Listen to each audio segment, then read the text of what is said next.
Hello, everyone, and welcome to the Biollywood Podcast, where we explore biological threats in pop culture and what they teach us about real-world biodefense. I'm J.T. O'Brien, Associate Director of Research at the Bipartisan Commission on Biodefense at the Atlantic Council, which is part of the Scowcroft Center for Strategy and Security. I'm joined by our Director, Dr. Asha M. Hello. And our Associate Director of Government Relations and Policy, Rob Bradley. Hello there. Today we are discussing NCIS Origins Season 2, Episode 3, which is titled The Edge, and it aired on October 28th, 2025. Today is a very special episode for two reasons. First, our very own director, Dr. Asha M. served as a technical consultant on this specific episode, helping to ground the forensic and threat science in reality. Mm-hmm. And second, we are very, very honored to be joined by a special guest, Patrick Cady, who is the director of the episode that we are discussing today. Patrick is an Emmy-nominated cinematographer-turned-director, known for his visual storytelling on acclaimed series like Bosch and Insecure. His career began with working with legendary filmmaker John Sayles on films like The Passion Fish and Sunshine State. And his cinematography credits include the Sundance Grand Jury Prize winner for Girlfight. And as director, he helmed pivotal episodes of Rectify, Interrogation, and the series finale of Bosch. Excellent. Welcome, Patrick. Thank you very much for having me on the big screen. Yes. Thanks for joining us. Of course. So, spoiler alert, this discussion will contain full spoilers for that NCIS Origins episode. So if you haven't seen it yet, we highly recommend you do before continuing with this podcast. So a little bit about the context and premise of this episode. NCIS Origins is a prequel series to NCIS, and it is set in 1991. And at this time, the agency was known as the Naval Investigative Service, which is NIS. And it was renamed to the NCIS, or Naval Criminal Investigative Service, later in the 1990s. The episode serves as a very pivotal origin story for Dr. Donald Maller's relationship with Gibbs, and tackles a literal cold case featuring a whistleblower who was found frozen solid to preserve evidence of a deadly toxin, poison, chemical weapon. And that's kind of the background for this episode. So I kind of want to jump right in and, kind of start, with Asha and Patrick about how, you two kind of got in touch with each other, how this kind of process all folded out with you being a technical consultant on the show, and how that framed, Patrick, your kind of work as director and cinematographer on this. Well, I mean, the interesting thing is, this is our first time meeting, Asha and I, because she worked, I think, with Margarita, right? That's yes. who you worked with, was the writer of the episode. Mm-hmm. And we were just talking about how television's really a writer's medium. The directors are brought in as guests, whereas the showrunners, in this case, Gina and David, are the ones who are overseeing the entire show. And then Margarita is also a producer on the show. And I just happened to get lucky to get assigned this pretty fantastic episode because of bringing in the character of Ducky. Mm-hmm. Yeah, so the way it worked for me is I serve on the Science and Security Board for the Bulletin of the Atomic Scientists.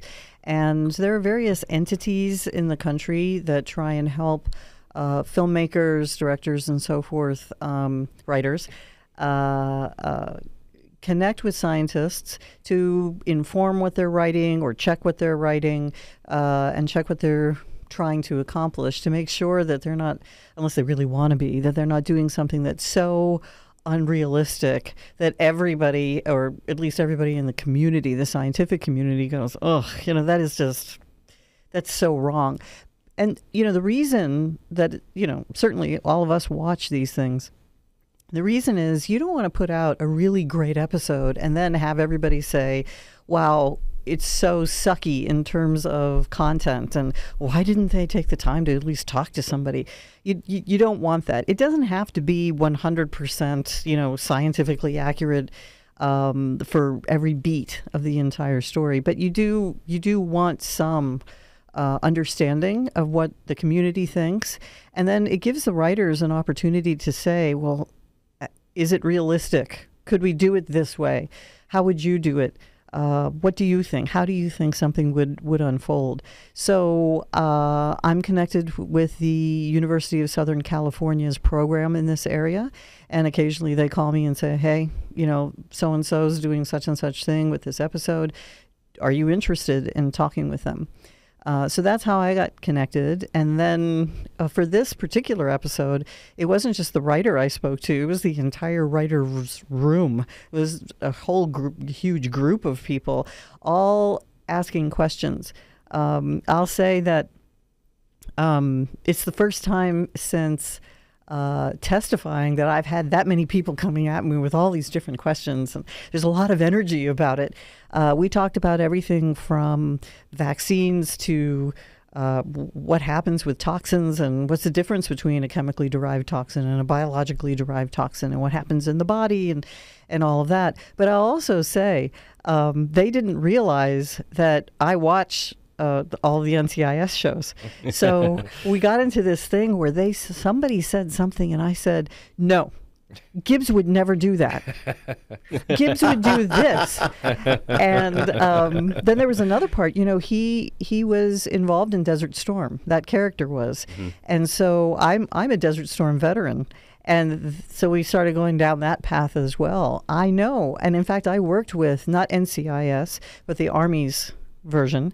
And I was sitting there going, no, CID, CID would come in and do it this way. I was an intelligence officer. We would attach or attack something, investigate something in this other way. So it was really a lot of fun for them. At one point, I think Margarita, actually, the writer, said, "I just love that you know the show and you know about Gibbs, and then I think it makes it easier for them." But as I would just end by saying, obviously, I'm not going to be able to watch every single thing that we get asked about to that same extent. I think I've seen all of the episodes of NCIS.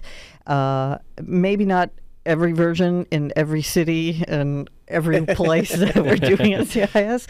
But, any opportunity to watch Mark Harmon do something is worth it to me.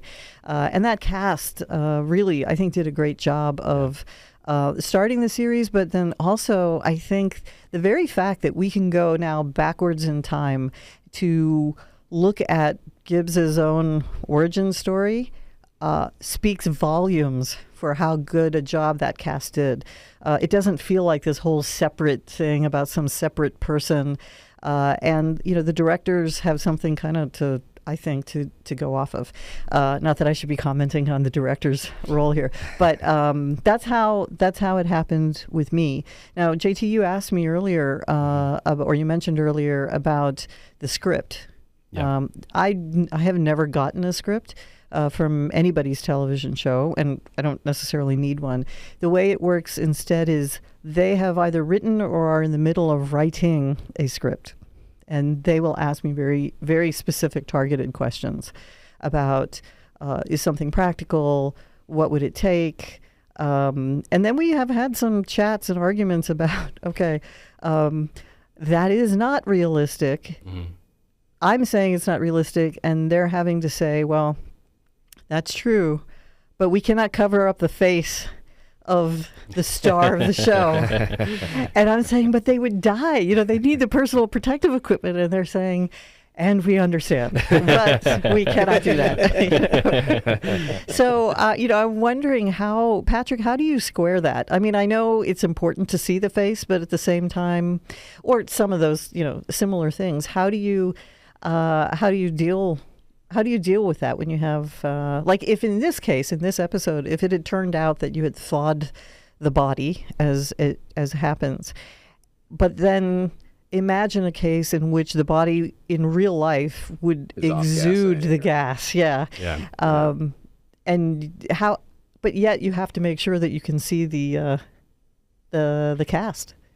Well, I mean, it's interesting because, I feel like my job is often to ask the writers all the questions I think the actors are going to ask me, because really good actors, and this show is full of them, have a take, and since I am the guest and I didn't direct any episodes in season one, I just came. This is my very first episode on the show, and in the NCIS universe, hopefully there's many more to come.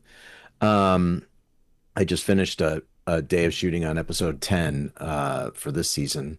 Um, but it's the cast might they have such a longer time with that character than you do as the director, and they're doing things to make that character their own.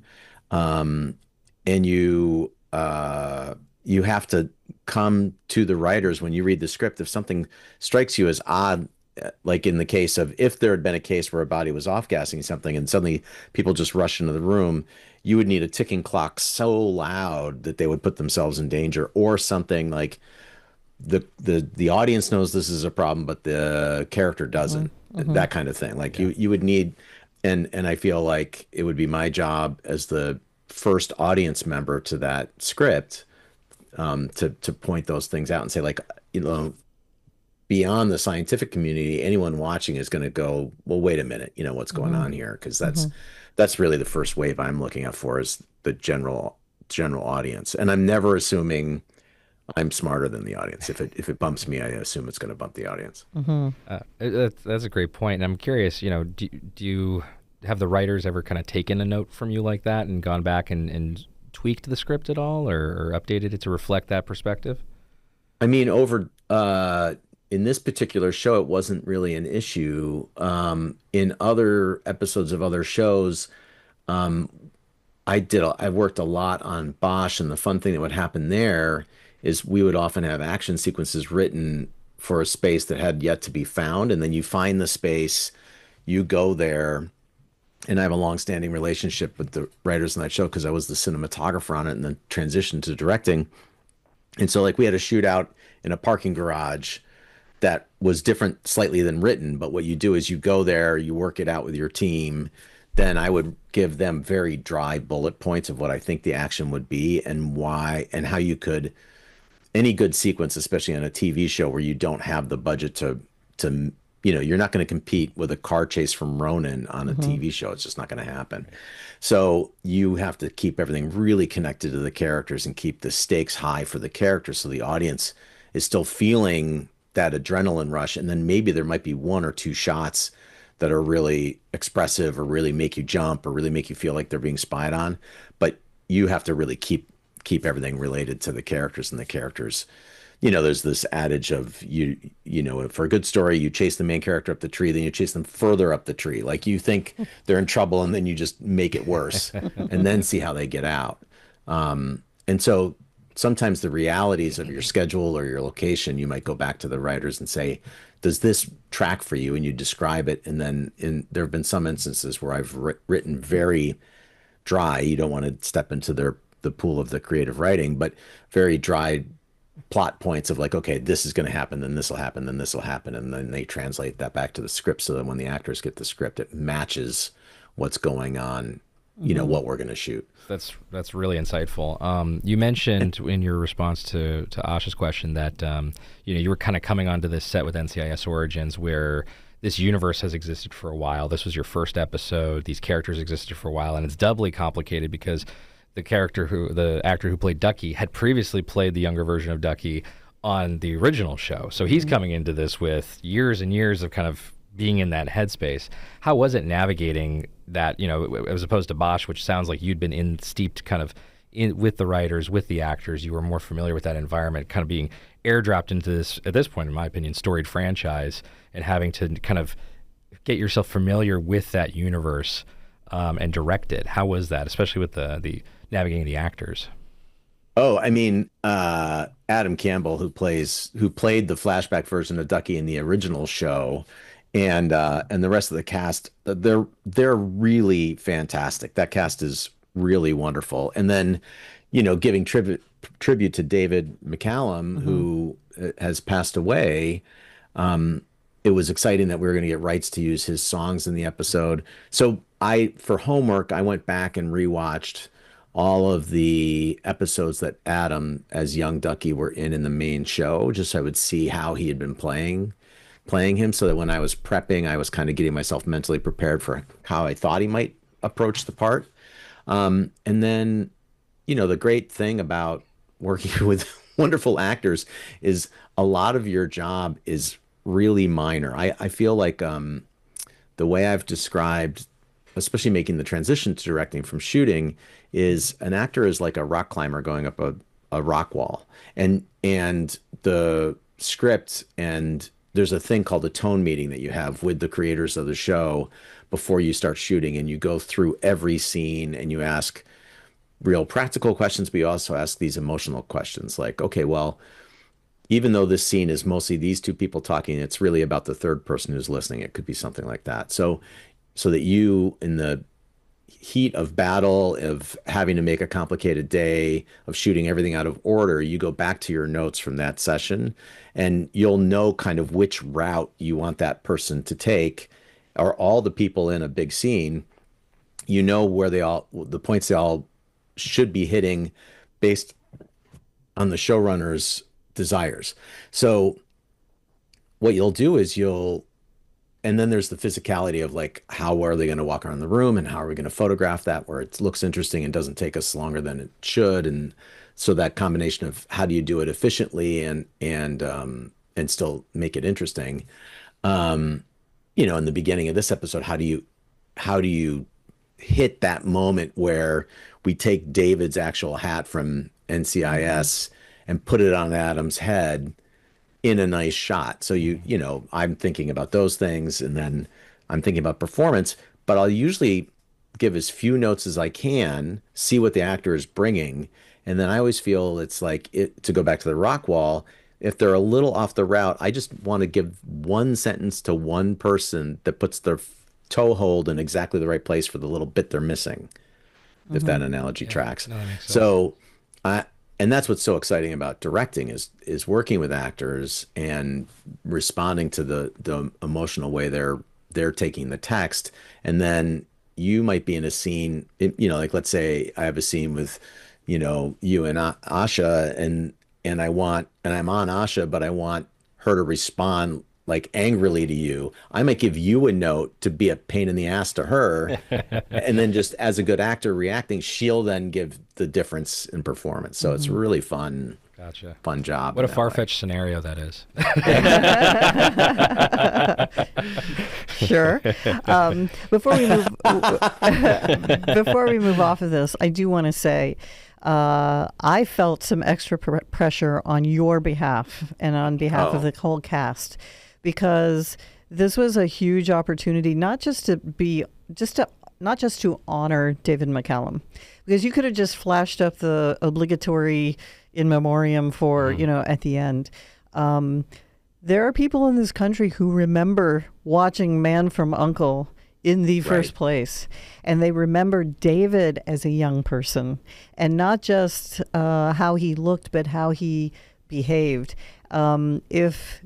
If you then came in and sort of just told this guy, Adam, just decides to do some random stuff because it's good for the episode, you would have had so many people who would have been, upset and just not happy with it at all. So I thought, going into this, even just watching it, I thought, man, I was just nervous. How is it going to come out? And to come out of it and watch the whole thing and come to the very end and think, everybody did a really good job with it. I actually felt touched, which has nothing to do with Biodefense, I know, but I did, because I remember those shows, and I remember how his body of work is just three-dimensional with the music and the acting and the this and the that. It's become such an important thing. So I really appreciate it. And like I said, I felt for you. That's a lot of responsibility to carry. That's how it felt. It felt like, it was such a well-written episode, and the script was really strong. Margarita's script was really strong, and certainly Gina and David, with their past experience with NCIS, they know what it should be. And so it's completely mine to screw up. Like, no pressure. Never. But on the page, it's pretty fantastic. In the cast read through that we did a day or two before we actually started shooting, it was fantastic. So then it's like, okay, well, now I just have to like not screw it up and do the little embellishments that make sense and stay away from everything else. And so I was really, you can even hear Mark's voice at the last voiceover has emotion in it because everyone who met David was so affected by him. So I think I'm happy with how it came out. I'm glad you're happy. I really am. Thank God. I would say too, it's important to us. One of the things we look at when we're watching these TV shows and movies is the credibility of the actor carrying something forward when we're talking about the science. And it's particularly important, I think, when you're talking about a medical professional, because we in this country know so much more about medicine than we ought to, that if you see somebody do something really just ridiculous that everybody knows no doctor would ever do, that's bad. We also have too many shows that have medical examiners in them. So now everybody's an expert on medical examination. But it's not just the actor trying to do something. It is the responsibility of the director if the director's telling them to do something just off the wall.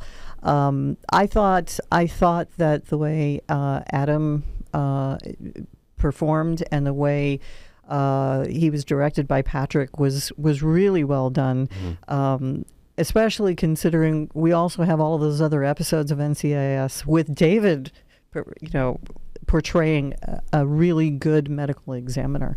What did you guys think in terms of the credibility? I thought it came across extremely well in terms of the credibility, and I think everybody seemed to be responding properly in their proper roles. There weren't any like technical terms that were stumbled over.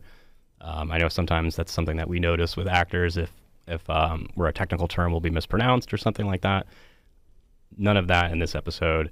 And I know it was a chemical weapon, but I think the overall plot and the way that it was portrayed does have a lot of overlap with bioforensics and things like that. So I think the freezing of the body, we see that all the time with ancient viruses, for example, that have been frozen in permafrost for 40,000 years up in the Arctic or Antarctic. And we were talking about The Thing a little bit before this. Yeah. But that's the premise for that is that cryopreservation. Leave it in the cold. What are you doing? Don't take that thing out. Don't thaw that thing out. What did you guys think, though, about, in this episode, they intentionally thaw the body out because they think they need to, to do the Emmy's job. They have to. And then they get to that point where Ducky says, "Oh no, I've destroyed the evidence." What did you think about that? And JT, do you think that it was realistic to think that the evidence, quote unquote, disappeared? Yeah, absolutely.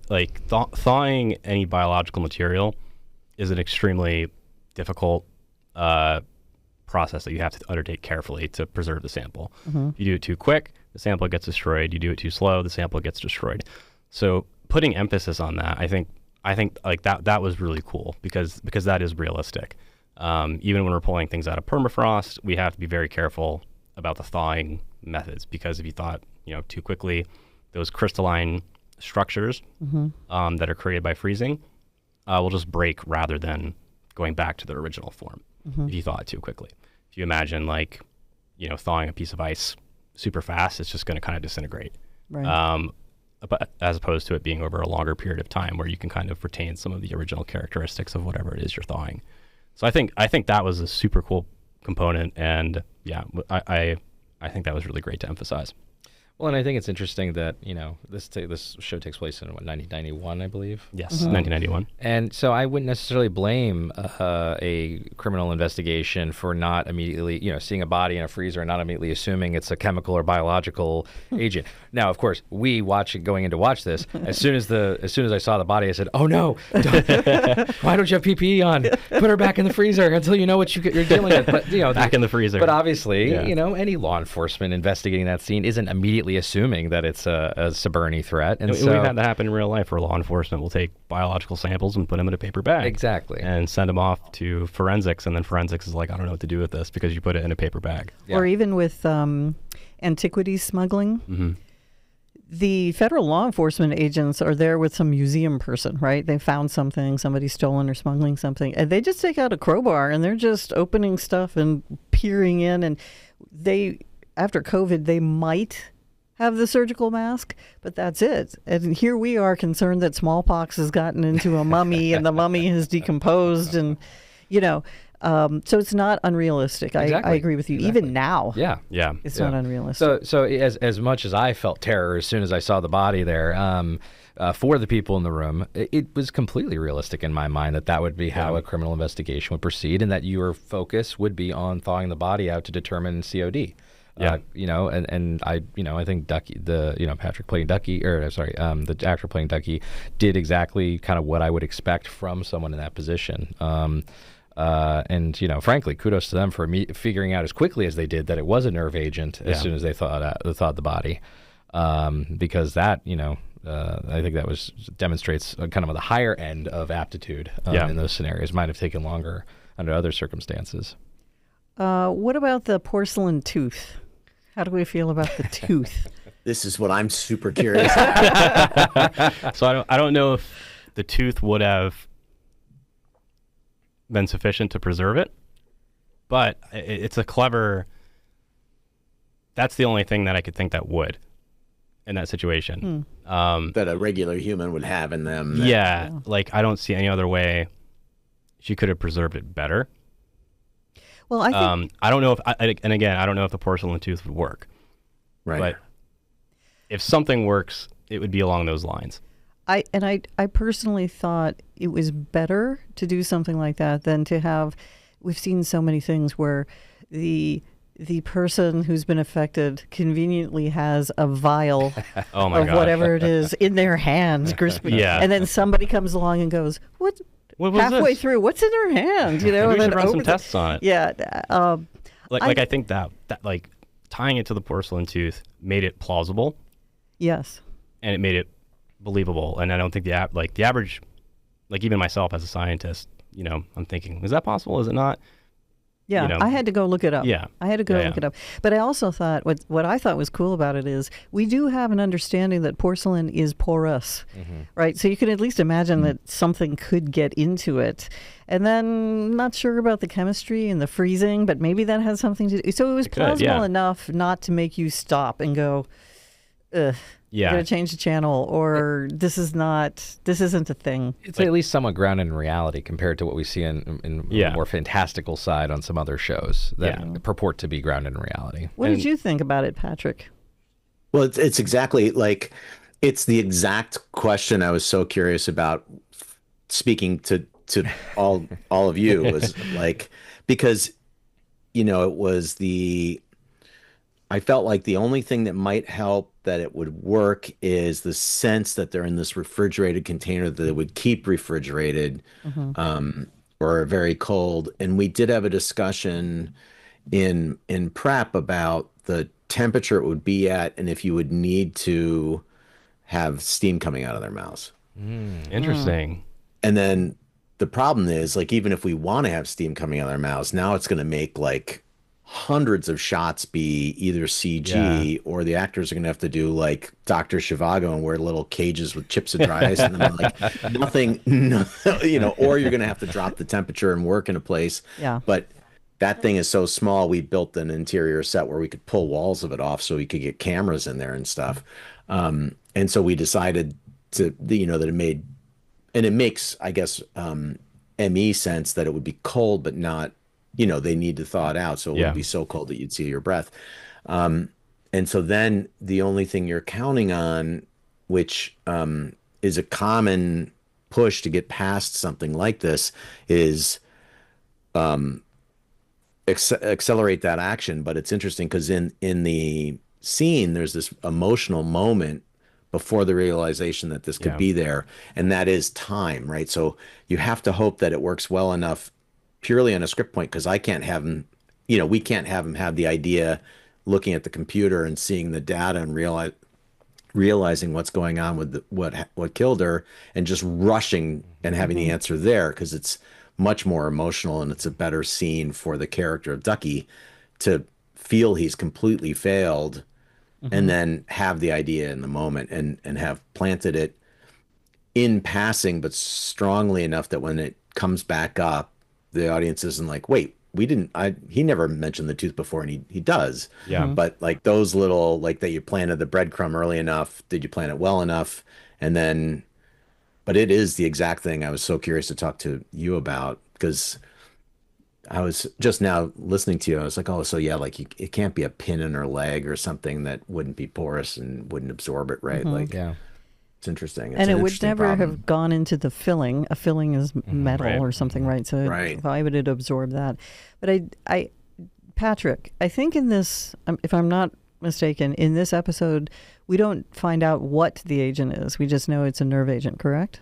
Correct. There's no, we know that it's a part A, part B equals, there's that comedic bit with the scientists.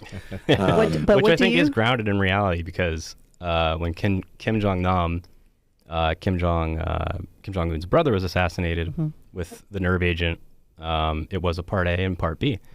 This is exactly what we talked about on set. Because we were ready, like in prep, we were ready if someone in the cast was like, yeah, wait a minute, that could happen. There were actually these historic. So Patrick, did you put a name to it? Do you know what it is? No.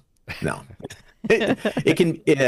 I am such a fan of the what's it that isn't answered. Like some Lovecraftian kind of horror, like you don't know what it is. And going all the way back to Kiss Me Deadly is one of my favorite crazy pants noirs. And there's this nuclear box that in one cut of the film it might be destroying the planet, and the other it's burning a house down. And, sure. Yeah. Well, the reason I'm asking is if it was a nerve agents, it takes very, very little to kill lots of people. We talk about milligrams of agents. Yeah.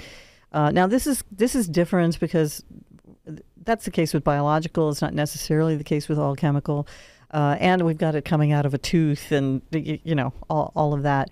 But I wondered from a protection perspective, if we got to this point and Ducky says, this is what I think it is, I think it's realistic that, look, an Emmy might come to this point, but now what happens? Are we going to have to decontaminate the entire NCIS building? Do we have to shut it all down? Or do we just have to do something with the tooth? So I'm not ragging on the fact that not a lot changed in the TV episode, because frankly, I don't know that anybody would know. But I did wonder about it. Now that we've literally and physically extracted the tooth and we've examined it and we've decided it contains something, what are we doing with it then?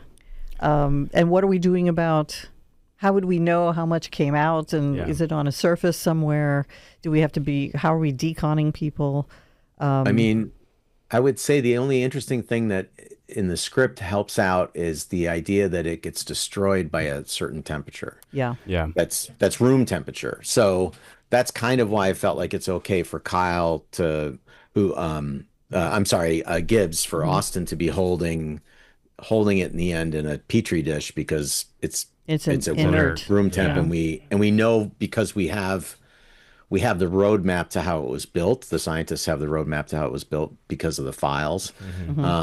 Then I feel like it's just reassuring the audience that if Ducky hadn't thought as quickly as he had, there'd be no way to figure out how she was killed.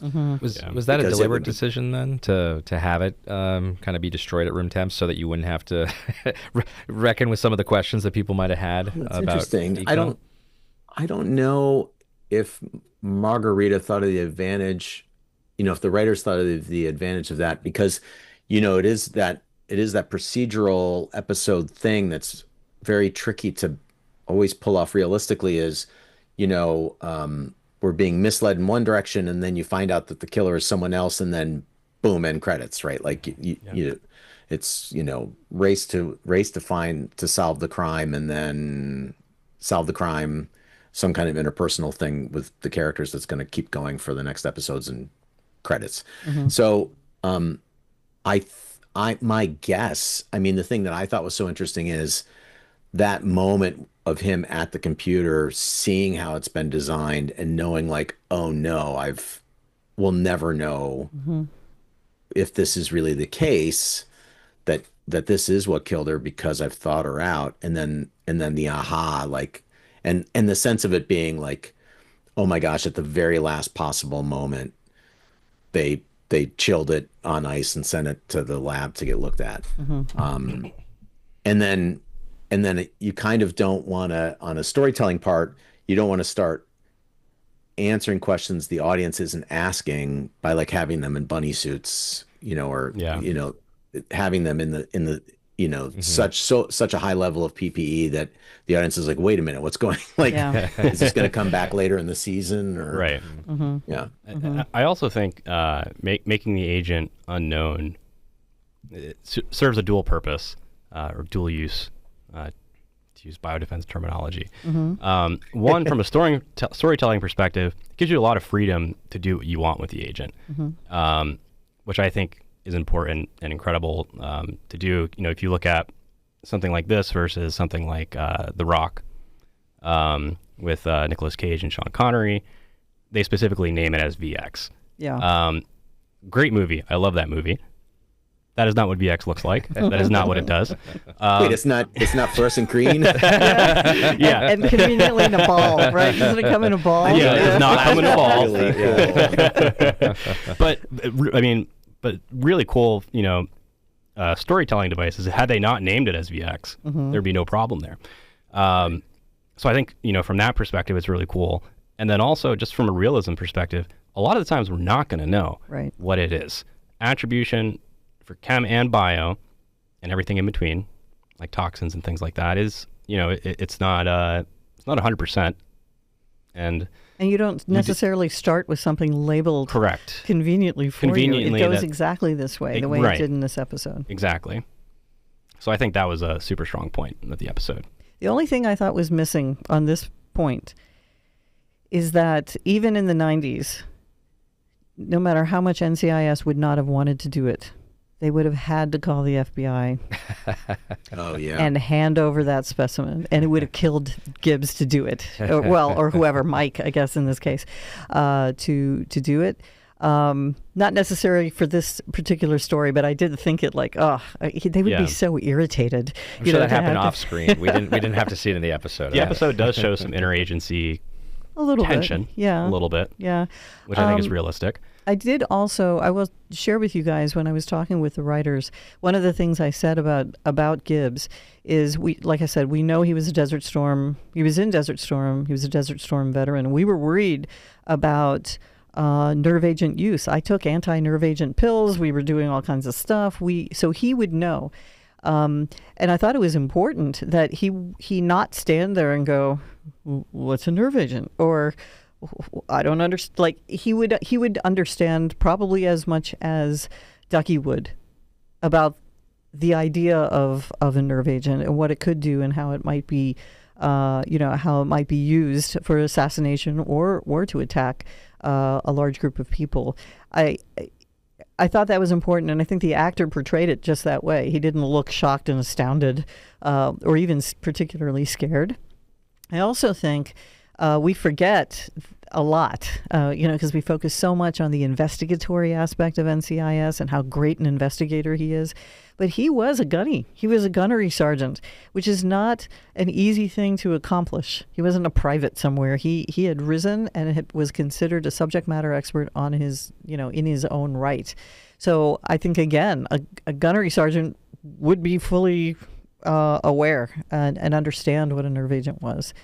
So I just wanted to throw that in there. I was really impressed. I thought that was realistic, and at the same time have other people going, "What?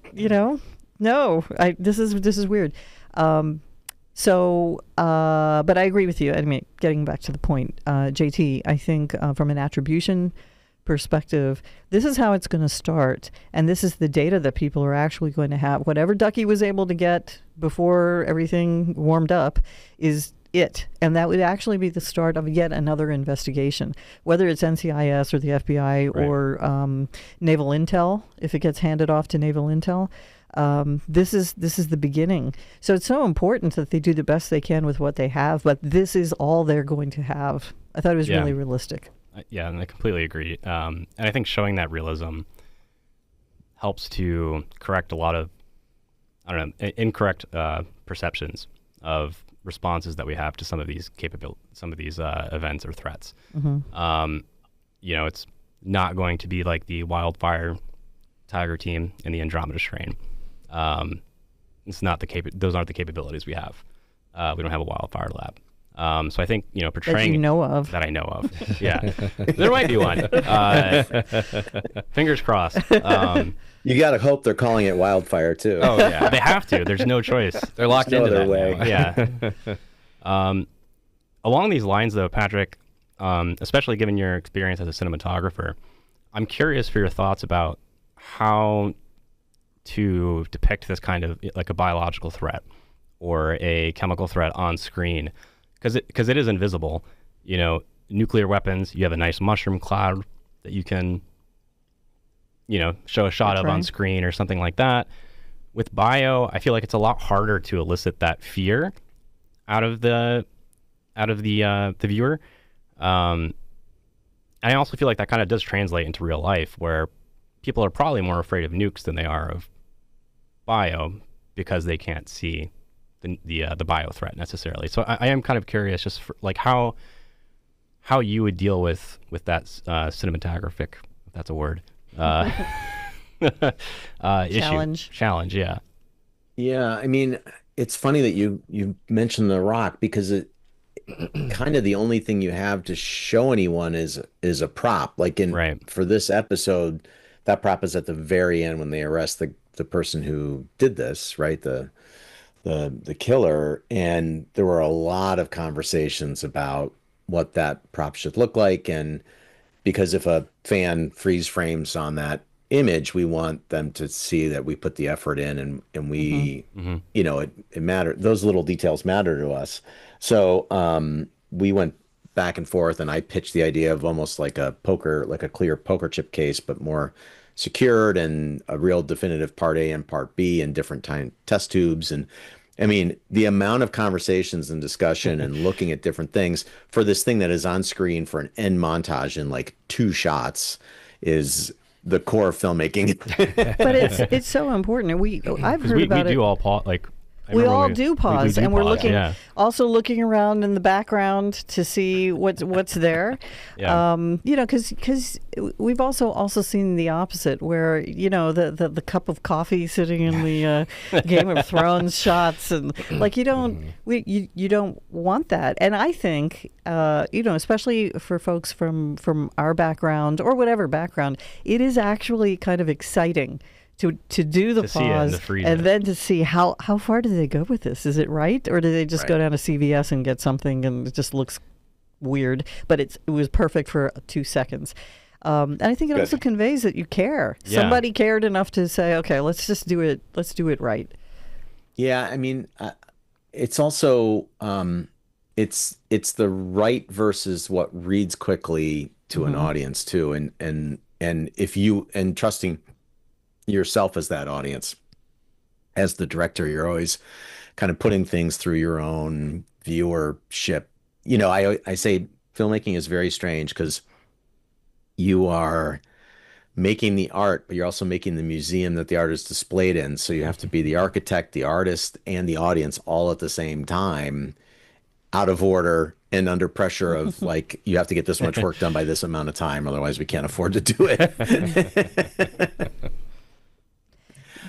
I think the other thing to think about in portraying, I really loved that first, I think it's the first episode of This Is Us, right?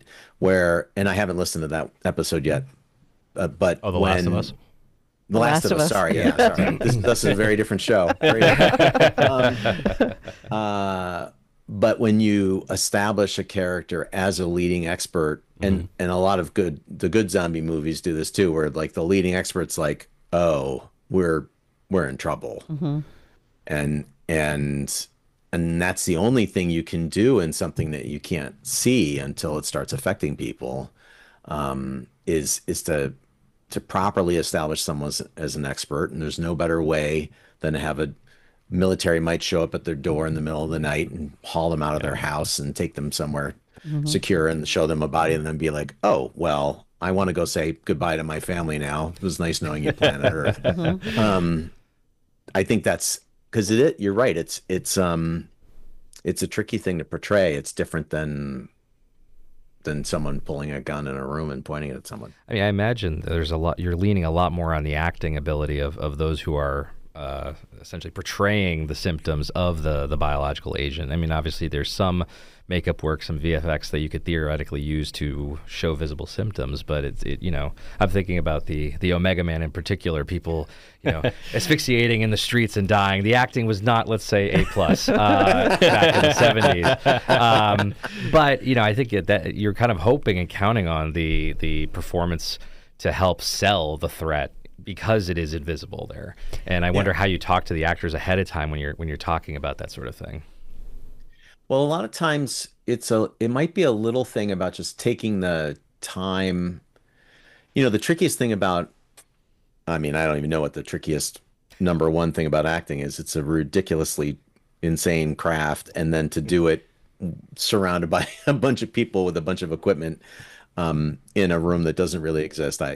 It's film acting is so different than even theater. But the most common note that I have found has been the most helpful is just listen to the other person. Like if I see you listening to someone explaining something to you and really taking it in instead of waiting to say your line, now you're me, right? You're the audience. And I don't say all that other part. That part, like you can overdirect in a heartbeat, and I've been known to do it. So like to just say, don't forget to let that land, and you don't know what you're going to say right away. I'm happy to see you think of it and then say it, because so many actors for so long have been told to say things just faster and louder, right? Like just because you will oftentimes you'll cut scenes much quicker just to feel the engine of the problem driving the show. But it's always helpful to have people inside these moments and have them stretch out the way they really do. I don't know what I'm going to say next, so I have to think of it, and it's good to see that in an actor's performance. And then you just hope that you haven't said that to someone who's going to be there and go, like just do it so long. You're like, no, I shouldn't have told them that. Well, I will say, and we just learned this recently, human comprehension occurs in the pauses. Both before and after someone has said something or they've heard something. So it makes sense from that way too. If you're going to direct an episode, if you're going to have actors acting an episode, it can't be, Sorkin's lines one after another. It's hilarious. Staccato. I was thinking of Sorkin as well. Well, but even he forces the pause in there too. He does, yeah. So for this episode, you kind of needed the pauses because you need the audience to participate and color in the background a little bit too for themselves, because it would have to have been a 10-hour episode for you to get in every little scientific piece and all the ways it would look and all the stuff we'd be looking at under a microscope and all the tests and all the diagnostics and all. It's just not possible. So it's necessary. I would say it's absolutely necessary for somebody to, if in real life you need it for comprehension, then while you're watching the show, you need it too. It also makes it more human and believable for the actors to take those pauses and to not, I love Sorkin and his work, but I will say that is one thing that does sometimes take me out of it, is the conversations don't feel realistic. Yeah. I love the way the conversation, like it's its own art form. But sometimes they just don't feel as realistic or human. And I think he typically likes enjoying portraying really intelligent people. And so yes. I think there is that thing that you were just talking about where us as the audience are like, wow, they're putting this together so quickly. They must be really smart. And I think Mamet likes portraying, because that's another person I think of in that, rapid fire thing, but he likes portraying all like street smart people. Ricky Jay is in all those movies because he's in on the con, and that's what makes those movies so great. Well, it's interesting. I think it's really an interesting thing, and maybe we should add it. We should be thinking about it when we're rating our shows on the credibility side. I think a show that doesn't have those pauses and is just sort of spitting out all the information at you, and the first 10 minutes of the movie might subtract from the credibility score of it. Unless they've made it clear that those individuals are over-caffeinated up front. If they do, then we're fine. Which I'm sure a lot of people in the biodefense field are. Yes. Yeah. I remember the West Wing episode where you see him, the character of Josh, like take the old grounds out of the garbage can and put them back in the coffee maker. I remember that He's episode. out of fresh coffee. Yeah. But that was completely unrealistic. It's the White House. He could have just gone down to the cafe or something. He can get some at the commissary before he starts work, for sure, right? Go on. One other thing I wanted to touch on a little bit was knowing that this is set in the 90s, in 1991. I thought it was very interesting that a chemical weapon was used over a biological. And it seems like the reason might be, and I could be wrong, like the Chemical Weapons Convention was being negotiated in the 90s and was officially signed on, I think, in 1993. So this would have been a time where something like this would have slipped through the cracks in terms of the Chemical Weapons Convention. So I thought that was really cool. Like the time frame adds. Cool I don't know if it's coincidental. I don't know if it's cool. I just wanted to ask if it was coincidental or if that was intentional, because it lines up perfectly.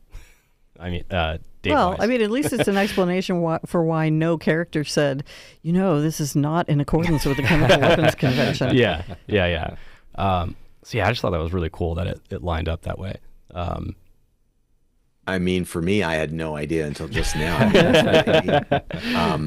That I would not put it past Margarita or Gina or David for doing that research or knowing it somehow in the research. It's really interesting when you're writing anything. The quickest way to make your script better is to do the research, because the research will throw you a wrench that if you want to keep your character smart, they've now got to navigate around, or you've got to figure out a way to abide by the research and still make it dramatic. And in some cases, that can result in a superior product at the end of the day. Tackling those challenges, it might make for characters taking actions that are more complex and impressive to the audience. At least that's how I felt. I mean, I typically, when I watch the content for this podcast, I'm constantly trying to find ways to poke holes in in what I'm watching. And I got to say, I was watching this episode, and there at no point was I saying that can't happen. Yeah, that's completely unrealistic. That not in a million years. So I do appreciate that there was some thought given to the execution of the threat. The way that it was, and I appreciate that. I appreciate when people take a minute to think about it. Yeah, you can, in my role, even as a cinematographer, you can run across in any procedural season. The thing about a procedural TV show, any TV show typically, but especially a procedural, especially one that has more than 8 or 10 episodes a season, is you are on the freight train, and I always imagine the writers are in the caboose, like their fingers on fire on a keyboard, because you're sending track through the train to lay in front of it before it goes off the rails. So there are these moments where you might be like, hey, I don't think this makes any sense, and it's like, too bad, like we're shooting it tomorrow, or we're, you know, like you don't know what the writer's room has gone around or not. So I do feel like the sooner you can start be breaking stories and asking the questions of experts like yourselves, the better off you're going to be. But sometimes things catch up to you. Do you think that in some cases where, I mean, I know we've watched movies where things were completely off base, you know, scientifically speaking, and maybe they did have a consultant even, but they just weren't listened to as much. They weren't listening, or Is that like a time constraint, you think, or not a priority constraint? Where sometimes some films or shows will just either hire a consultant and then not listen to them, or not even hire one in the first place. I think the ways a film style story can get screwed up are innumerable. I mean, it's such an interesting art form. I've worked with, as a cinematographer, I've worked with directors where I've been like, I think painting would be better for you, because the 50 people here helping you tell your story, who you are constantly ignoring, seem to be getting in your way, instead of, you know, there's a way to approach. I saw a screening of Frankenstein recently, and Guillermo del Toro was there to answer questions. And at a certain point, because the movie is so particularly his style in every way, but you know that's a movie with at least 100 people on set, right? Because it's huge.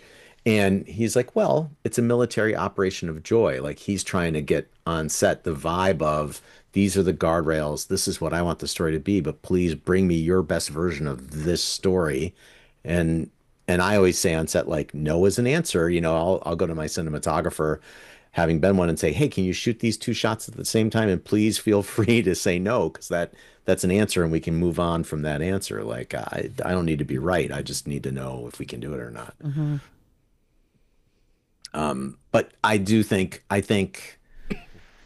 the other thing that happens, the weird thing that happens on bigger budget shows that have a lot of time, I would imagine some of the features you're talking about, is they might have gone through 4 drafts and 3 directors before it got to the screen. And so some great idea from the previous administration gets ignored because it's the previous administration, you know?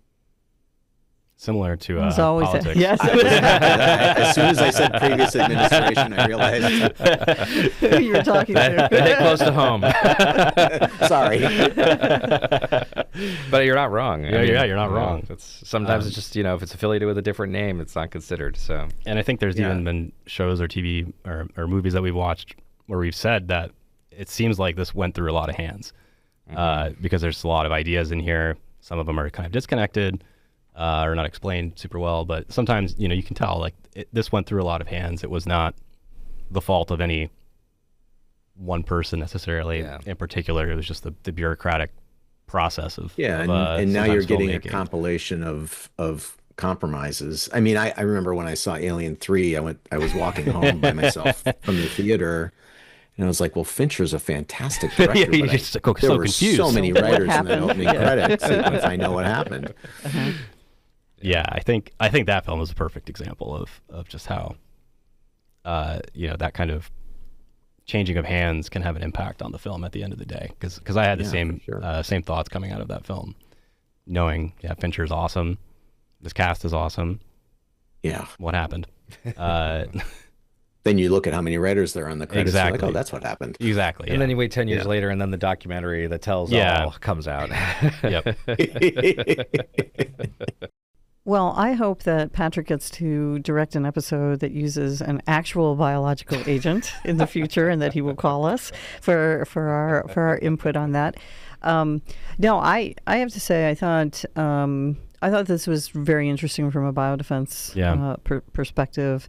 And I think it's useful. I don't think we talk about it enough that the American, the public, American and otherwise, actually gets a lot of information and their understanding from television shows. Yes. They're not getting it from even the medical correspondents. They're not necessarily even going to the internet. They're watching this, and now this is what they know. about nerve agents or whatever. So I think it's important to the extent that you can, to stay true to the truth, and to leave it open ended the way it did. I thought it was good. Yeah. Like, we don't really. I mean, yeah, we figured out who did it, but we kind of. We have the whole other backstory that's still not there. We don't know for sure why did that company get into this in the first place, and what was the pressure on them, and who's behind it and who's behind that. I thought that was really quite interesting and better done than some of the other things where it's just all neatly tied up, nothing. Yeah, no more, no nothing else. left. There's nothing else. There's no context. Just one and done, and so we move on. Yeah, no, bio is anything but neat and tidy when we talk about biological threats, biodefense. Job's never done. Yeah, and Asha, I think you make a good point there about the public being interested in this, because it does keep popping up over and over and over again in film, in TV, and I know you and I think that we were both kind of inspired by films when we were children. As far as we can remember. For you, I think it was Omega Man, right? And for me, it was The Rock. And for me, it was West Wing, to be very clear. Still a perfect television show. Oh, my God. Yeah. Amazing. One other question, actually, Patrick, that I had is, what are some of your favorite films or TV shows that have to do with bio? Oh, that's a Because I know good we were one. talking about The Thing. We talked about the Andromeda Strain a bit. The book, The Andromeda Strain, was a huge impact on me. And it's really funny. I don't even know if it made the final cut, but like the documents that they find on this computer, I said, I want diagrams of the molecular structure.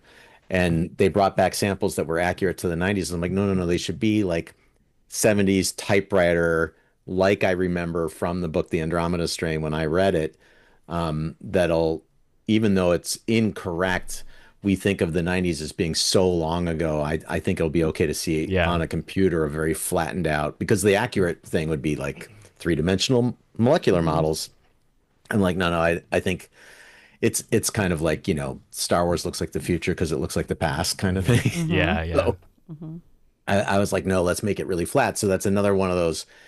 I mean, I don't even know if an image from that conversation hit the screen in the final cut, but it's just those things you drag from your own life. And so for me, reading that book was really fantastic. And then when I finally saw it in movie form, I thought that was really wonderful. So that's one of my favorites. I also think I'm a fan of zombie movies. I was a cinematographer of a really ridiculous one called the remake of Day of the Dead, which Ving Rhames is in, and he eats his own eyeball We're going to have to add that. when he turns into a zombie. But I thought, and I have to listen.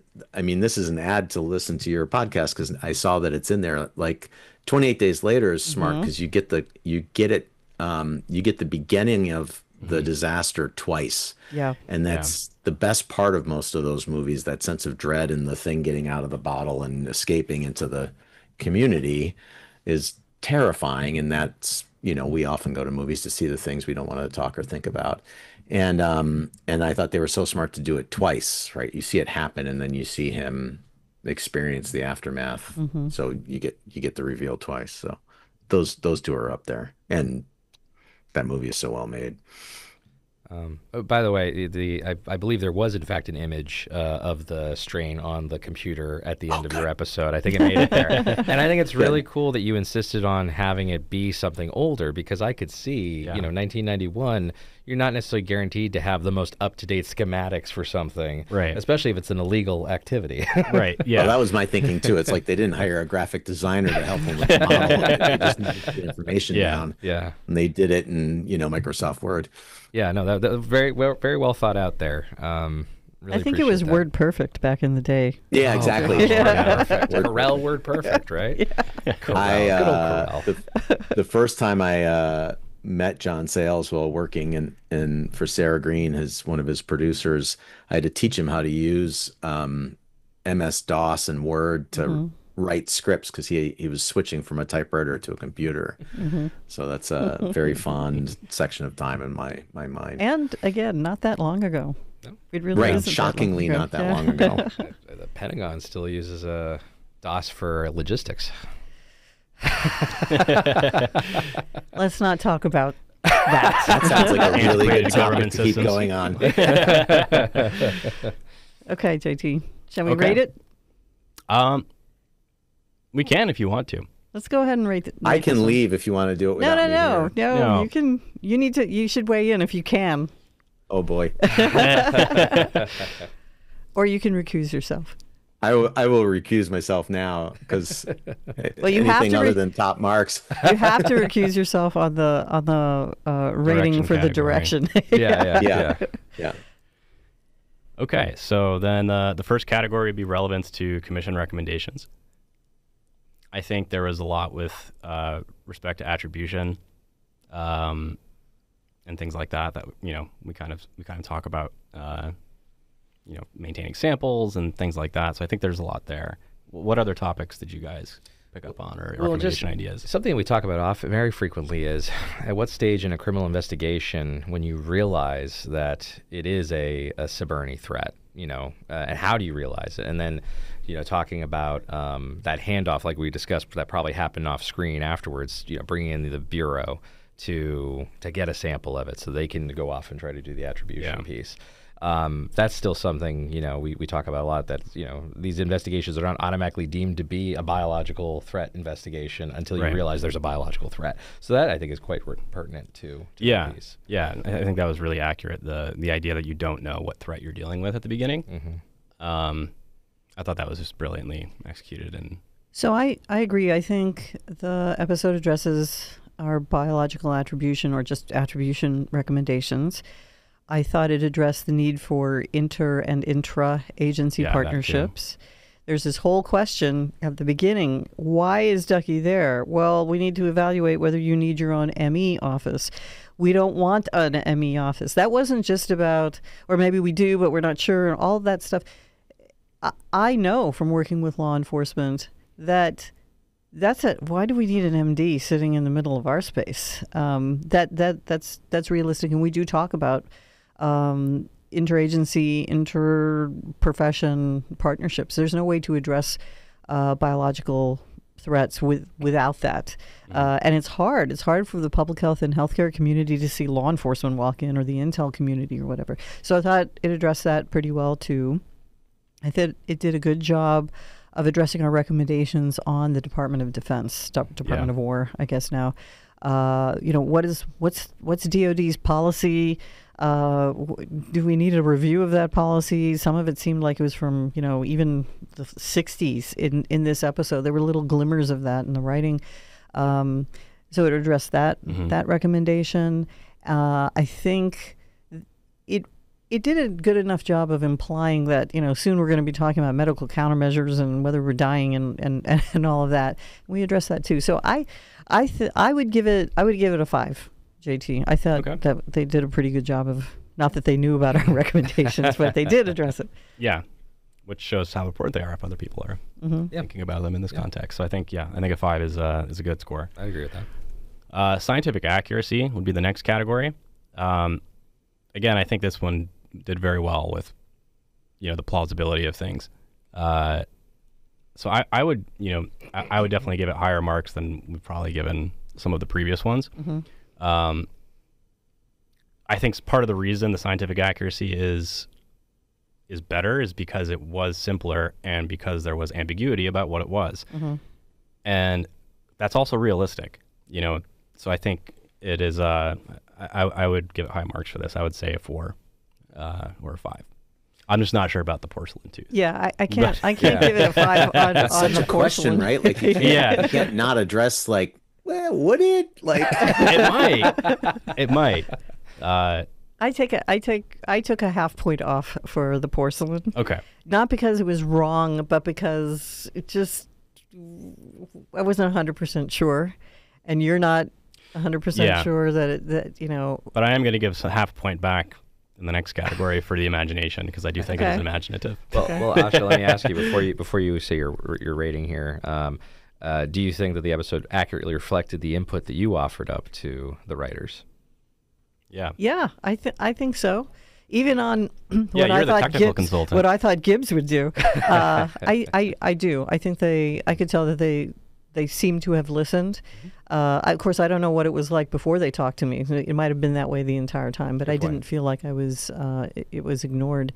The other part of this accuracy piece for me was what was going on with the medical examiner. I'm always looking to see, are they wearing gloves or are they not? Are they, randomly cutting open the thigh when they're really trying to get at the heart? That kind of silly stuff. And I think that was spot on. I didn't find any inaccuracies there in terms of how the medical professionals would conduct themselves. And I thought, in terms of law enforcement and what they do, preservation of the body is, for evidence is important, but there's a scientific reason that has to happen too, and they know that.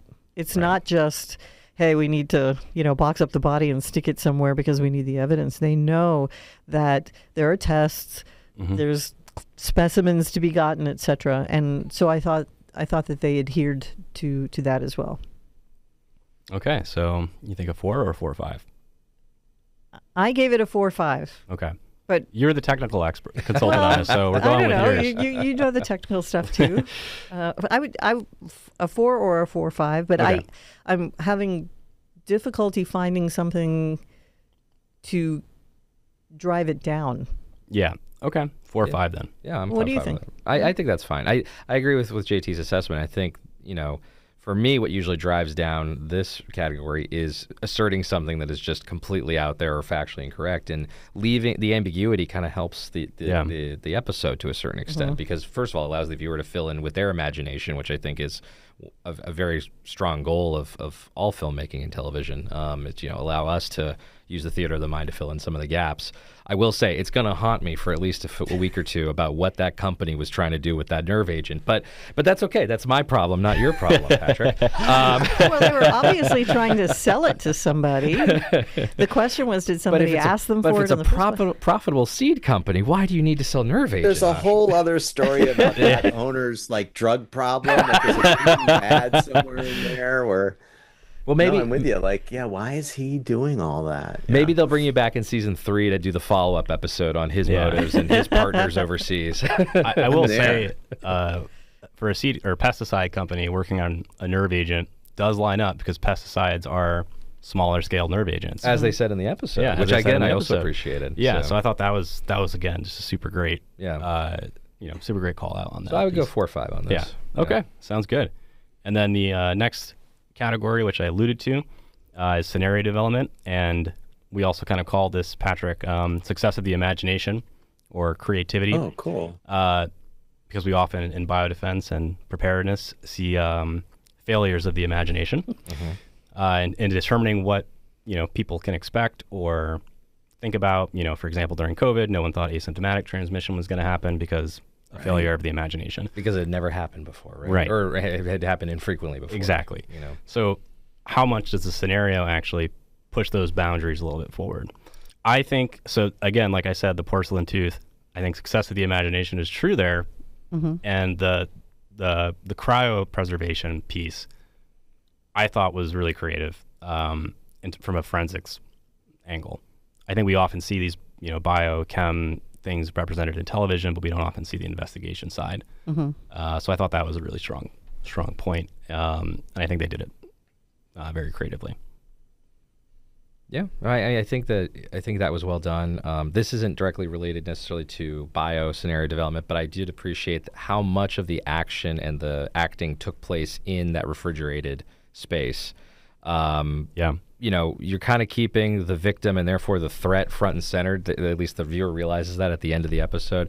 But also, I just appreciated that you had such an enclosed space for such intimate moments between Ducky and each of the members of NIS. And so just from someone who appreciates and enjoys television, I love the blocking and the development there. And to have him have his, kind of his, I don't know if it was a realization, but at least uttering his insecurities in that moment before he finds the threat in that space was really cool. So I did appreciate that setup. Look, I thought it was really creative. I certainly had never seen anything involving a tooth before. I thought that was creative. We have seen bodies in freezers before, but usually it's because somebody goes and stuffs them into a freezer or they get stuck in the freezer. I thought it was really creative. It was a very original idea to have her say to herself, I'm dying. I'm going to die quickly. Yeah. I want to try and preserve the evidence. Somebody might be able to figure this out. I'm going to put myself into a freezer. I thought that was really creative and smart. Yeah, you know, and original too, I think. It's a person who would know that too. Right. You know, to do that for herself. Yeah, so I think I would give it high marks for this. Patrick, what do you think? Well, as the director, when you read the script and a whole bunch of it's going to take place in a space that you know should be like 8 by 20. Yeah. And then when you build it on set, you cheat and make it 10 by 20, so to give yourself 2 whole extra feet. It's terrifying because you're like, oh my gosh, I have to figure out, and especially to make those intimate moments land. One of the big tricky parts was that the scene with Kyle, Frank's, the character of Frank's, who's notoriously doesn't open up to people and yells first and asks questions later.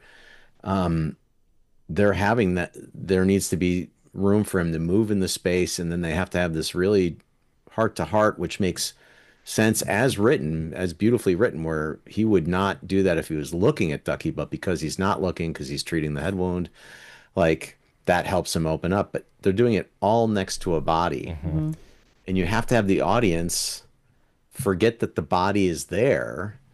And shout out to Margarita, when she was next to me, she pointed that out, because in one of our shots, you could see, you know, like it was a nice 2-shot, and the cool frame had like the feet of the body in it. And she was like, and I was like, oh, yeah. But yeah, it's really tricky and it's a lot of work.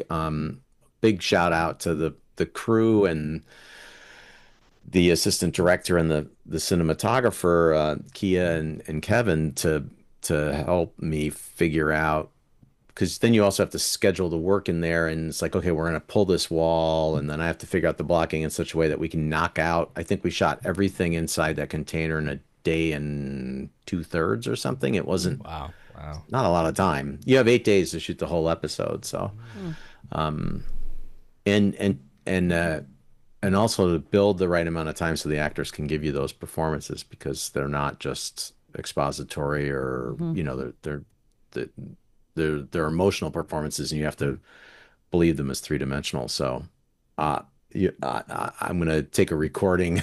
I'm going to take a recording of you, Rob, saying that, because it's I'm going to carry around like a resume. Please, by all means. So what's your self-rating then for this in terms of creativity? I don't, you know, it's funny. I always feel like the day I drive home and think like nailed it is also the day I should quit. Like there's always some regret, either to or from the set. Like a lot of times I'll be driving in the next morning and have the perfect shot come into my mind of a scene that I've been thinking about for weeks and that we shot yesterday. And then suddenly my brain's like, well, you should have done this. You should have done. So I have to recuse You're myself. You're going to recuse? Okay. Yeah. I would give it I'll give it a 4 or 5 again. What do you think, Rob? I was going to say 4, but if you guys want to do 4 or 5, we can do that. You don't have to be overly influenced by me. What do you think, JT? Well, I'm not going to give it a 4.25. No, we don't do quarter. We don't do quarter points. I think I would go with the 4 or 5. Okay. Because I do appreciate the ambiguity of the agent, especially. I think that is something that you don't see that often. It's almost refreshing compared to a lot of things that we've been watching recently. It feels like a lot of folks go kind of bend over backwards and are trying to hammer home like this is exactly what they're dealing with. And sometimes it pays off if they've done their homework, but sometimes it really backfires.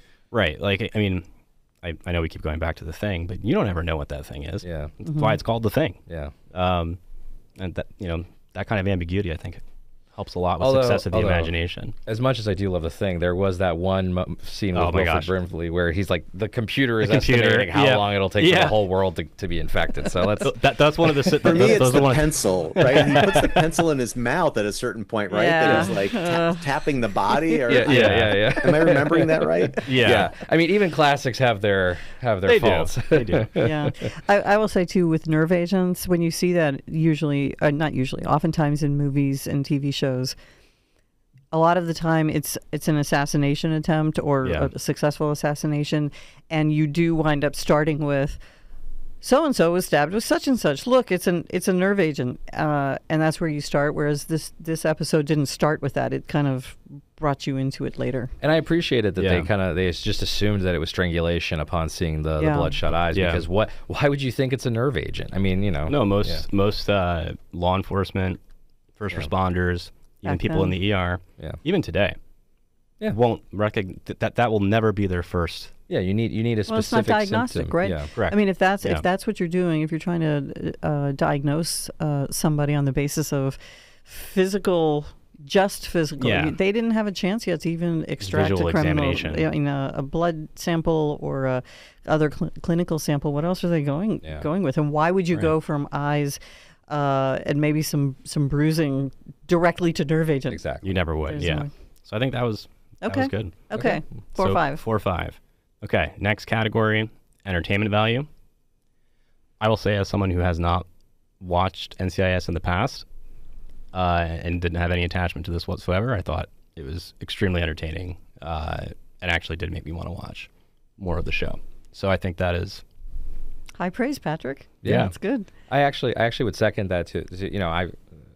I inevitably saw an episode here and there of the original NCIS show, because I don't know if you could be near a television for a certain period of time in the 2000s and 2010s and not accidentally watch an episode. But having not seen any other episode of NCIS Origins, I did appreciate this one in particular. I gotta be honest, I don't know why, but I was always confused why Ducky was calling him Jethro throughout the original series. Mm-hmm. And the fact that this specific episode kind of answers that, and it actually kind of meant something to me, and I wasn't expecting it to until I saw that moment. So I agree with you. It was entertaining, and it's something that I certainly would like to kind of check out a little bit more and see, how the cast handles other cases. Yeah. Hopefully as equally realistic and dedicated to science as this one was. Yeah, so I go ahead. I accept. I wish I could take any credit for it, but again, it's Margarita, Gina, and David all with the scripts, and I'm just trying not to drop the ball. Well, but you didn't, and that's part of it, right? So yeah. As I said, sort of at the beginning, I would give it a 5.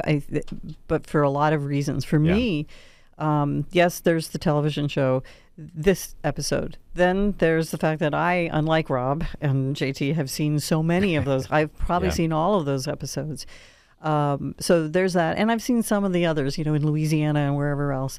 Then the thing with David McCallum, right? Had that been done wrong or badly or with too little emphasis, it would definitely have made it far less entertaining. I would just not have. It would have been the opposite of entertaining. Not necessarily boring, but upsetting, like I said. So I give it a 5.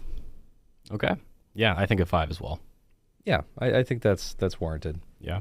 Okay. Then the next category is government policy. This is always a tricky one because it has nothing to do with how you wrote it or directed it or anything like that. It's pretty much all about what the government did in the fiction. Yeah. I mean, there's always room for improvement, right? Like you can't. I don't know if I would say government policy was a 5 here, but only because But I will say, highlighting NCIS and NIS at that time. And well, their policy, cool. I think, was good, right? Yeah. But somebody's government policy fell apart in terms of regulation of what was going on with that company. Yeah. Right? Yeah. And even in the 90s, we were not letting people just run willy-nilly doing whatever they want to. With chemicals. An actual person that should have been going into that facility to look at everything that was going on. And a good assessor would have noticed a line of stuff that's not doing what it's supposed to do. And plenty of people were and are aware of what a nerve agent line would look like. Yeah, so there's certain kinds of equipment that you'll have if you're trying to make large batches versus pesticide level batches, which plus is the very protection. Tiny. Yeah, it makes sense in this episode that everybody wasn't running around in PPE at any point, but not in that facility. Yeah. And somebody would have noticed that. Why do you have blue suits from here to the end of that gymnasium? So it's clear something fell apart there. And I assume that the government policy was we don't really need to look at these things that much. So at the time, or they didn't have enough people to go and inspect. Either way, it's bad. So I will give it a 3.5. Yeah, I think that sounds about right to me. Yeah. Okay. I think a 3.5.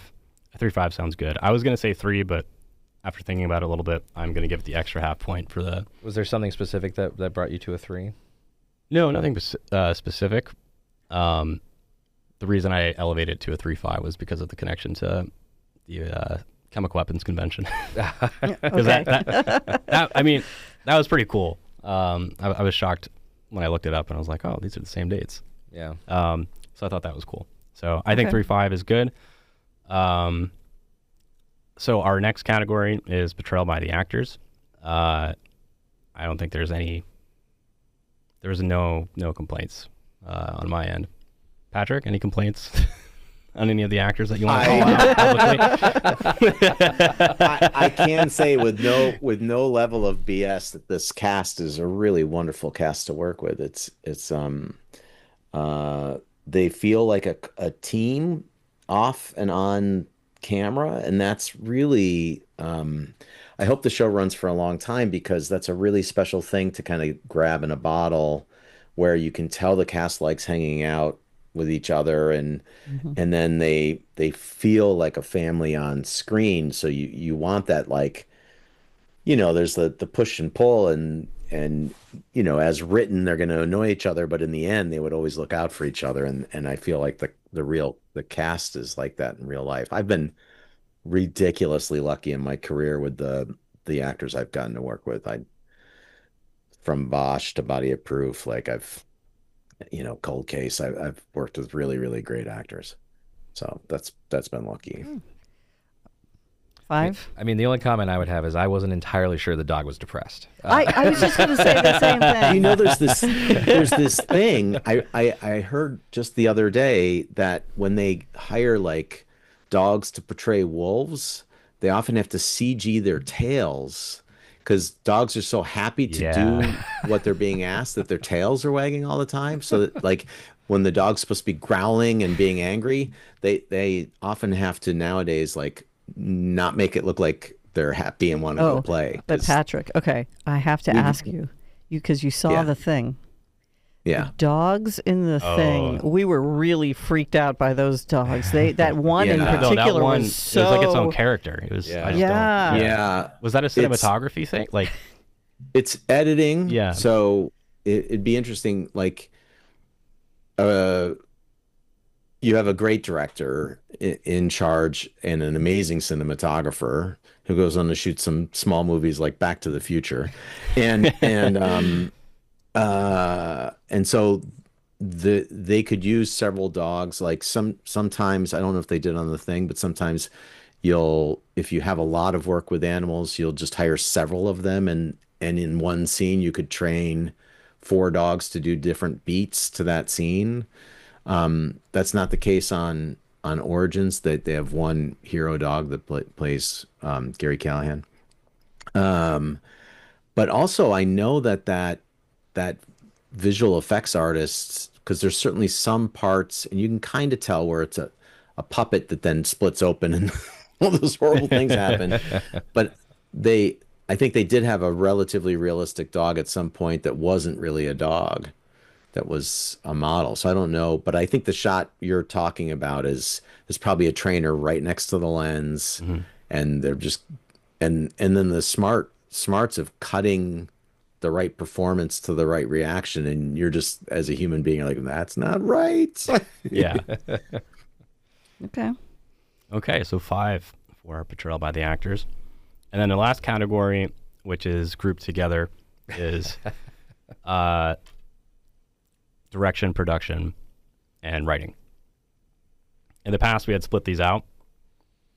Yeah, and then we kind of grouped them together because oftentimes one ends up influencing kind of the others, the outcome of the others. So if as in this case, you have strong writing and strong direction, then that kind of ends up boosting it. So, and I think the production value was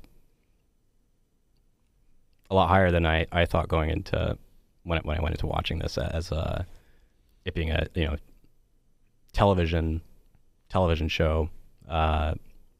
It's not something that's like $110 million an episode. Yeah, I mean, I think some people fairly unfairly sometimes have a certain image in their head of a procedural, right? And I think you can always tell which ones are actually putting care and consideration into the world they're building versus other ones that I'm not going to say are phoning it in, but are clearly not doing that. Right. And this one obviously falls into the former category in terms of actually, I mean, just the fact that you were thinking through how the schematics for something that you weren't even sure was going to show up on a computer should be. I really appreciate that. That speaks to a lot, I think, of the care and level of detail that went into this.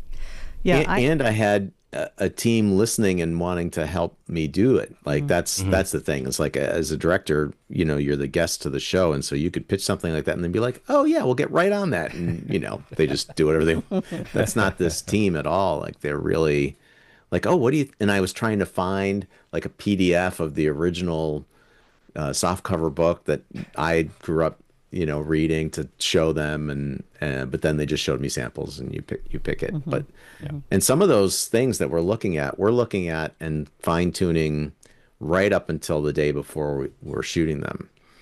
Like we had to wait a little bit to get delivery of the case that we were going to show him getting arrested with, and then to get it dressed, and then even I think that morning we were shooting the scene where they go to the law firm. We shot that at the seed facility factory. And so they were setting up the factory and putting in all the set dressing that had all the labels for that in and the props department came to me with the box, and we gave a couple last minute notes the morning we shot that scene. So yeah, it's nice to have a team that cares about all that stuff. I do have a question. You mentioned that you hadn't seen whether or not the diagram made it into the final version. Have you ever seen this episode? Did you go back and watch it? I have seen the episode. Okay, I just couldn't remember, because I have very strong memories of the cut I delivered, because that I worked. Yeah. The directors on TV shows get 4 days typically after the episode gets shot, and then there's a couple days you don't do anything, and the editor puts a cut together based on their take, and then you have 4 days working with the editing team to make it the cut that you want to present to the writers, the showrunners, and then they put a cut together, show it to the studio, and notes come back and forth between them and the studio. So I had a memory of that shot because I, of course, put it in my cut because it mattered to me. Director's cut. But I couldn't remember. I watch the show when it releases on the day it drops, because I also want to just help the numbers, do my little part. But I'm also so curious to see. Also, just wanting to learn, like if you get invited back, you want to learn and see the things like, oh, I cared about blank, but they don't use that kind of shot in this part of a scene, or different showrunners have different tendencies. That's a great point. Yeah, I mean, look, I would give it a 5, and not just because the director is sitting here. I think the writing was excellent. He's not holding a gun to her head. I think the writing was excellent. I think the directing was excellent.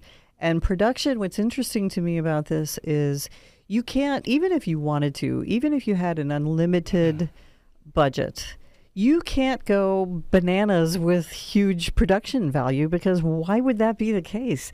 This is a very specific thing. There's a crime has taken place. Right. This team shows up.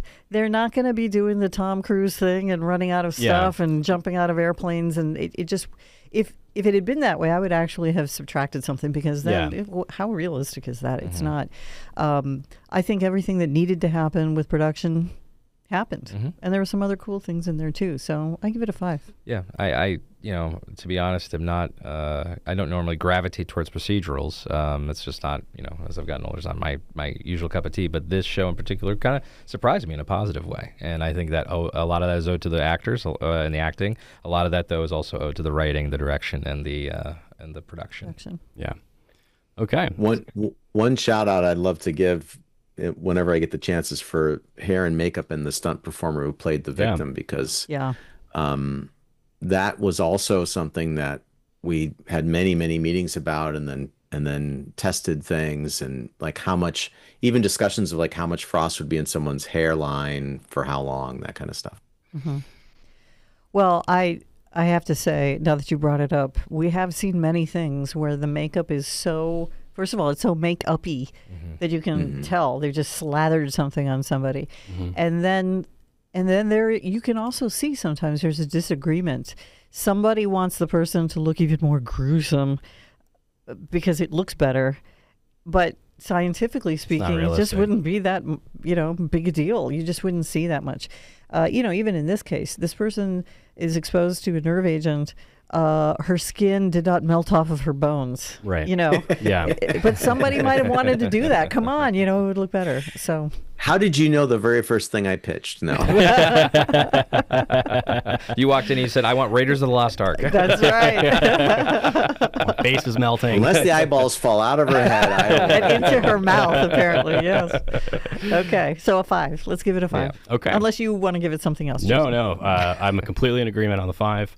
So that gives us a final score of 4.64. Wow, which is probably very highly rated. Very up there. Yeah. Do we have any comparison? What's our next highest?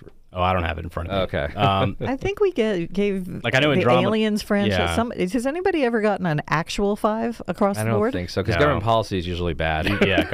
Government policy is usually, which we appreciate because it points out real gaps. Exactly, but no, I think Andromeda was also pretty high. Andromeda was very high. Yeah. Maybe Train to Busan. I don't know. We'll have to go back and take it. Great movie. Yeah, that was a great movie. So yeah, 4.6, really good score. Thank you all, for being here, and thank you so much, Patrick. Yeah, really appreciate you joining us. For joining us. Really just awesome to get that insight from your perspective on how filmmaking goes when it comes to these kinds of issues and bio issues. It's something we care about a lot, obviously.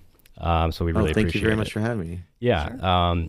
And before we sign off, I just wanted to give you an opportunity if there's anything that you wanted to say, any final thoughts or anything that you need to pitch or plug. Based on this episode, I did get hired to come back and direct another episode, which I just finished. So I'm excited that